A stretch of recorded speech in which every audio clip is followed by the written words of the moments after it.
নমস্কার, নিউজ ভ্যানগার্ডের পর্দায় প্রত্যেককে স্বাগত জানাচ্ছি। এই মুহূর্তে আপনাদের সাথে আমি রয়েছি অঙ্কিতা। চোখ রাখছি এই মুহূর্তের গুরুত্বপূর্ণ সংবাদের দিকে। প্রথমেই নজর রাখতেই হয় প্রতিদিনের মতো আবহাওয়ার দিকে, কারণ টানা দুদিন রাত্রে বৃষ্টি লক্ষ্য করা গেছে। তবে এই 24 ঘন্টাতে সকাল থেকে মেঘলা আকাশ থাকলেও বেলা বাড়তেই কিন্তু রোদের দাপটও দেখা যাচ্ছে।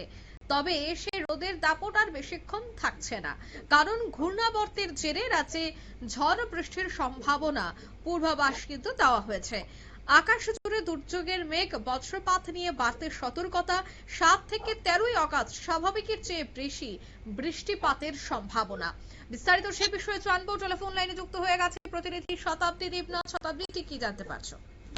একেবারেই সকাল থেকে কখনো মেঘলা আকাশ, কখনো বা রোদের দাপট এবং ঝলমলে রোদ দেখা গেল, তা কিন্তু ক্ষণিকেরই। কারণ পর মুহূর্তে লক্ষ্য করা যাচ্ছে যে মেঘ কালো হয়ে আসছে এবং তার পাশাপাশি বৃষ্টির পূর্বাভাস আজও রয়েছে আবহাওয়া দপ্তরের পক্ষ থেকে। এবং 7 আগস্ট আজ সকাল 8টা বেজে 30 মিনিট পর্যন্ত বৃষ্টিপাত হয়েছে রাজ্যের বেশ কয়েকটি জেলায় হালকা থেকে মাঝারি। জেলা ভিত্তিক হিসেবে সিপাহীজলা জেলাতে সর্বোচ্চ হয়েছে 22 মিলিমিটার গড় বৃষ্টিপাতের পরিমাণ। এরপরে দক্ষিণ ত্রিপুরা 18.6 মিলিমিটার, পশ্চিম ত্রিপুরাতে 14.7 মিলিমিটার, ঊনকোটি জেলাতে 12.9 মিলিমিটার পর্যন্ত বৃষ্টিপাত হয়েছে এবং উত্তর ত্রিপুরাতে 10.5 মিলিমিটার, গোমতীতে 10.1 মিলিমিটার। তাছাড়া ধলাই জেলার ক্ষেত্রে 5.2 মিলিমিটার পর্যন্ত বৃষ্টিপাত।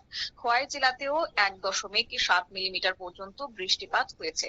অর্থাৎ গত 24 ঘন্টার হিসেব অনুযায়ী রাজ্যের অধিকাংশ জেলাতে বৃষ্টির দেখা মিললেও সিপাহীজলা এবং দক্ষিণ ত্রিপুরায় কিন্তু বৃষ্টির পরিমাণটা তুলনামূলকভাবে বেশিই ছিল। তার পাশাপাশি এই মুহূর্তে আবহাওয়া দপ্তর জানাচ্ছে যে 3টি ঘূর্ণাবর্তের সক্রিয় প্রভাব পড়তে পারে। বর্ষার মরশুমে ফের সক্রিয় হয়ে উঠেছে আবহাওয়ার বর্তমান পরিস্থিতি।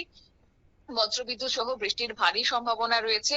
আগামী কয়েকদিনও এই বৃষ্টির পরিস্থিতি বজায় থাকতে পারে।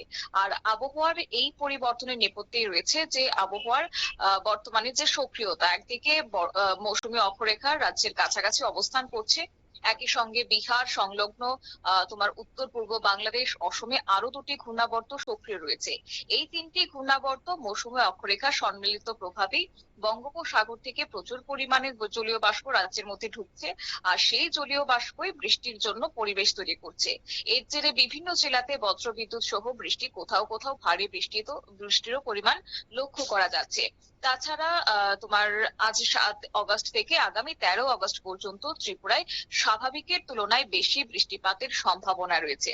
আর এই সময় প্রতিটি জেলাতে অন্তত 2টি জায়গায় ভারী বৃষ্টিপাতের সম্ভাবনার কথা জানানো হয়েছে, যার ফলে পাহাড়ি এলাকা, নদী সংলগ্ন অঞ্চল, নিচু এলাকাগুলিতে বিশেষ সতর্ক বার্তা দিয়ে দেওয়া হয়েছে। অতিবৃষ্টির কারণে কোথাও কোথাও জল জমতে পারে, রাস্তা পিচ্ছিল হওয়ার আশঙ্কা রয়েছে, কিংবা জলস্তর বাড়ারও একটা পরিস্থিতি তৈরি হতে পারে।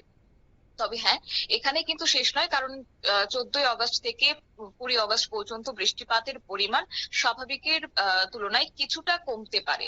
অর্থাৎ 7 আগস্ট থেকে 13 আগস্ট পর্যন্ত যে পরিমাণ বৃষ্টি হবে, তার পাশাপাশি 14 আগস্ট থেকে সেটাই কিছুটা কমবে। কিন্তু সেখানেও বজ্রবিদ্যুতের আশঙ্কা কিন্তু খুব একটা এড়িয়ে যাওয়া যাচ্ছে না। আগামী 2 সপ্তাহে বৃষ্টির পরিমাণ পরিবর্তন হতে পারে। বর্ষার প্রভাবটাই রীতিমতো বজায় থাকার কথা জানাচ্ছে। তাছাড়া তোমার রাজ্যের সর্বোচ্চ তাপমাত্রা কিন্তু 33 থেকে 36 ডিগ্রি সেলসিয়াসের মধ্যে থাকতে পারে, আর সর্বনিম্ন থাকার কথা রয়েছে 25 থেকে 27 ডিগ্রি সেলসিয়াসের ঘরে। এরপর 14 থেকে 20 আগস্ট পর্যন্ত সর্বোচ্চ তাপমাত্রা কিন্তু আরো বেড়ে যেতে পারে, আর সেখানে 34 থেকে 37 ডিগ্রি পর্যন্ত যেতে পারে সর্বোচ্চ তাপমাত্রার পরিমাণ।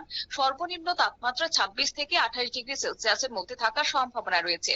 আর সেই কারণে অবশ্য সতর্ক বার্তা অবলম্বন করতে হবে, কারণ নিচু এলাকাতে জল জমতে পারে এই বর্ষার এই বৃষ্টির ফলে। মৎস্যজীবী থেকে শুরু করে যারা নির্মাণ শ্রমিকরা রয়েছেন, যারা কৃষক রয়েছেন, কিংবা যারা খোলা জায়গায় কাজ করছেন, তাদের অবশ্যই এই বিষয়গুলির দিকে নজর রাখার কথা বলছে আবহাওয়া দপ্তর।